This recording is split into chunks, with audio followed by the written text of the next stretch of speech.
Hi പറഞ്ഞേക്ക്. നമ്മ ഏതോ ഒരു ഡാമിലെത്തിയിട്ടുണ്ട് അല്ലേ? ഇതാ നമ്മുടെ മാളിച്ചിട്ടോ, നമ്മുടെ അപ്പൂപ്പൻ. അപ്പൊ ഓക്കെ,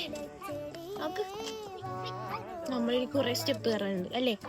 പറയ്, നമ്മളിനി കുറെ സ്റ്റെപ്പ് കയറാനുണ്ട് ഗൈസ്. അതെ, ചത്ത് അണക്കളോ. അയ്യോ ഇത്രയേറെ. ഓ നോക്ക്,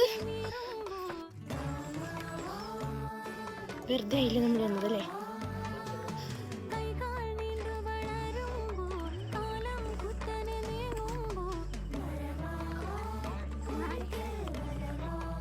ഹായ്,